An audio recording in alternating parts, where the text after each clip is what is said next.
the holiday season, and the holidays can be tough for some people. So I'm kind of just directing this towards people without family members um this season, whether it is due to them becoming deceased or you just can't get along, childhood trauma and things of that nature, because this is something that we go through. And I do see, especially on my timeline, I see that a lot of people get triggered by family issues, just loss of children and things. And so I guess I want to just start with mother-in-laws. So I don't have a mother-in-law because I'm not married, but I do see on my Facebook timeline people complaining about their mother-in-laws, right? I saw one post about moms with the new babies and how some mother-in-laws come over and offer help, right? But when the mother-in-law gets there, it's more like she just wants to hold the baby until it's time to leave, right? Which more or less is understandable because she's trying to give the mom time to clean her house. But you have to think about moms that have just had C-sections, right? They shouldn't be moving around a lot. They should actually be laying down till their stitches heal. And are just moms that had a hard labor. They just kind of really want the mother-in-law to come over and actually clean and help with the other children and rearing and stuff. And then some of the mother-in-laws, and they don't really agree on it, right? And I would just be encouraged to still keep an open relationship with the mother-in-law, but it's okay to tell her, well, you know, since you're not kind of offering the help that I need, it would be best if you weren't here because now you're just kind of in my way. When I feel a little better, I'll bring the baby to you. Like, it's okay to tell people no and set boundaries in your house. I definitely would say talk to your spouse about it as well, but definitely people who come over but are not really offering help to you, definitely it's okay to say no to those people. You don't have to accept someone in your life just because you are related or in-law. And it was funny, I was on the fence about some things because on the post some moms were saying I wish I had a mother-in-law to help, and but you have to remember that everyone is different and everyone has different boundaries, and you have to learn how to not overstep them. I even seen this viral video where the mother-in-law ruined the gender reveal. She did it early and she did it on purpose. So there are definitely family members out there whose intent is to be ill will towards each other. And I would definitely say that it is okay to cut those people off. You don't have to feel bad during the holiday season if those people are not in your life or around. It is okay. Everything comes in seasons. Just even myself, I have some older children that are gone, that are doing their own thing, which is fine. And some of my friends do too, right? And it just comes with, you know, even with that, I see posts where some parents say, don't charge your kid rent, do charge your kid rent, let your kids stay until they can buy a house and all these things. And, I mean, I totally understand that too. There's been several times when I've given my oldest money to go get an apartment, and they go get, and they come back with everything except a place. So it's like, well, how many times do you have to keep giving your child money to get an apartment and they don't do it? Or how many times you have to keep asking your child about helping out around the house and paying bills? Or not even, or some parents don't believe in kids paying bills, and that's fine too, right? But with that being said, does this child clean up their room? Well, this is adult, with late teenage adult. Do they clean up their room? Do they wash the dishes? Do they take the trash out? It's like there are other things that are equivalent to being responsible and being in someone's house, right? And that too is a form of abuse. I believe it's a form of abuse. It's just a way for a child to exert, or a young adult to exert their independence, which is fine, but it's like, well, if you're not going to help out around the house, with chores or cleaning up because you're an older person now and you believe that you don't have to, then it's time for that person to go out and venture and get their own place. And so, just because someone is your family member, does not mean that you have to accept mental abuse from them or physical abuse. And even with myself, like, because I know my attitude is that which I don't take no BS. So, if I have a family member that feels like they can't deal with my don't take BS attitude, I would encourage them, let's don't be in each other's life. I let you go in peace. You know what I mean? When I talk about like how you manifest things in life and just, asking God about things in your life, right? I even will be like, well, Lord God, because I like this inside my head. I talk to God. I will say, I want the best for this person. I just don't want them in my life, and that is okay.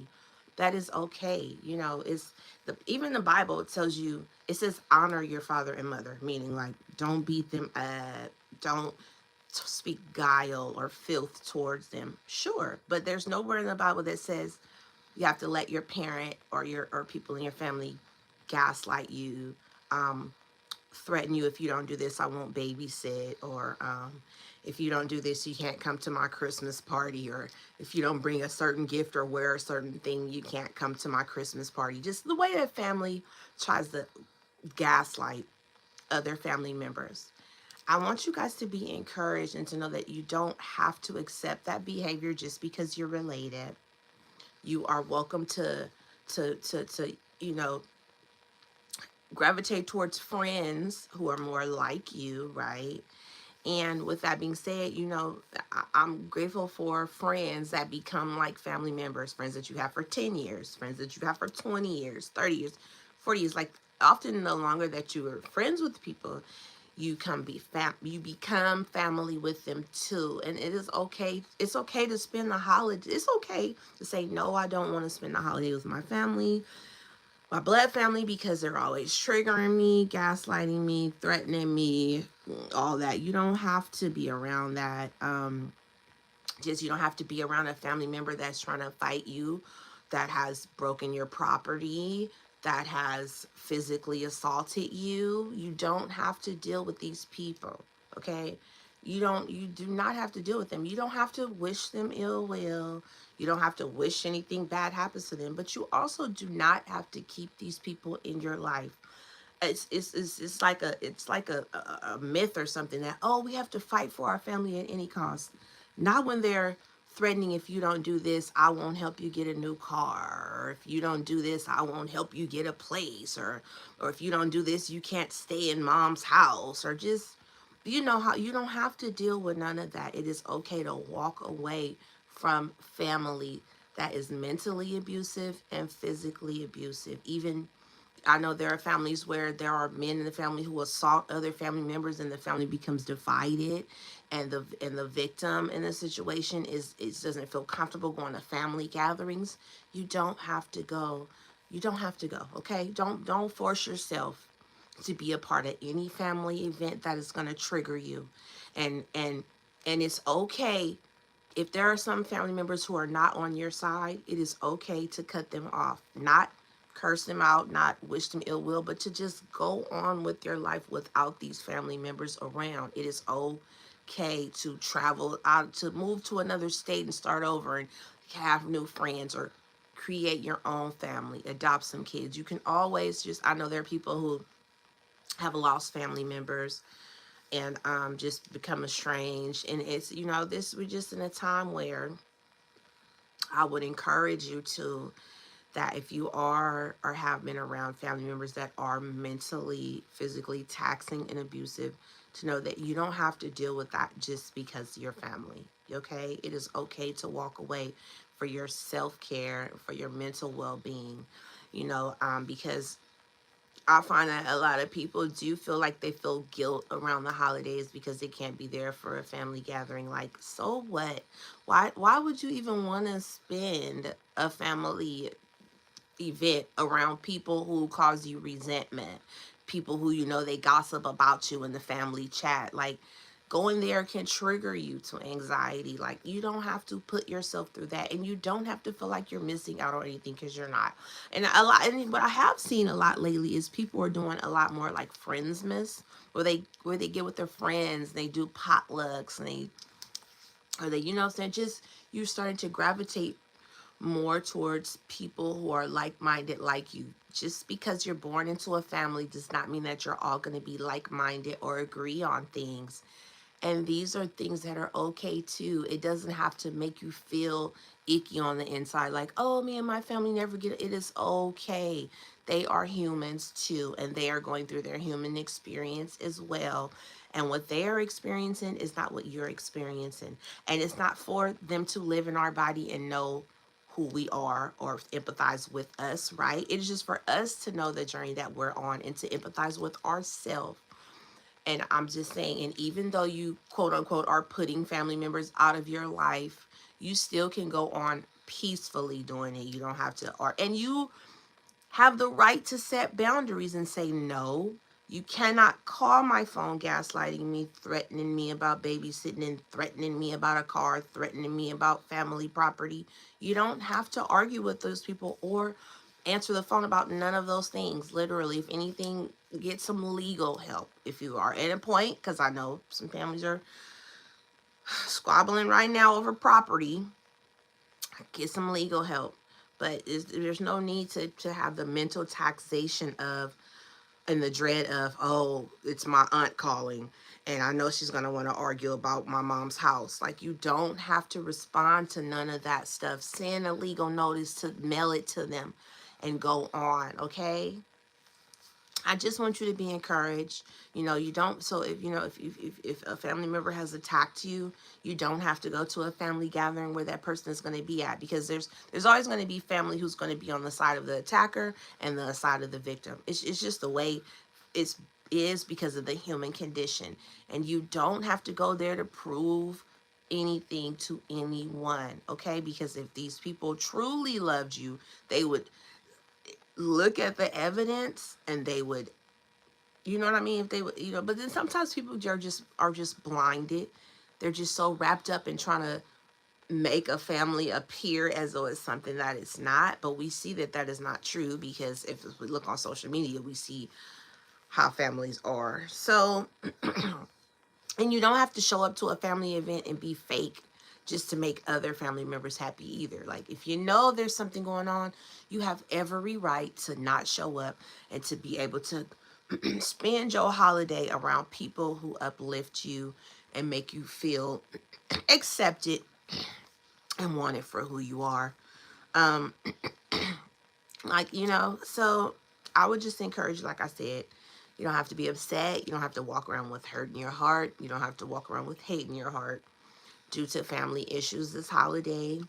I would just encourage, and even if you have to spend the holiday by yourself, bake yourself some cookies, bake yourself a bake. If you don't know how to bake, buy yourself some cookies, warm them up, toast them, read a good book, watch a Christmas music, put on some Christmas music. Cry out if you have to. Go visit your deceased loved one's grave site. Like, there's so many things that you can do that are therapeutic for you, that are relational to you, that you don't have to ask permission of your family to do, that you can do, that promote inner healing within yourself. So, you know, and I always preach to put people out of your life that don't treat you right. But to not put them out in a harmful or mean way, to just let them go in peace. Let them go in peace, okay? So, I just wanted to put that message out there because my intent is for everyone to have, you know, peace during the holidays, even if it means being one on one or just you and, you know, the people that you are close to, the friends and the family that you do sort with.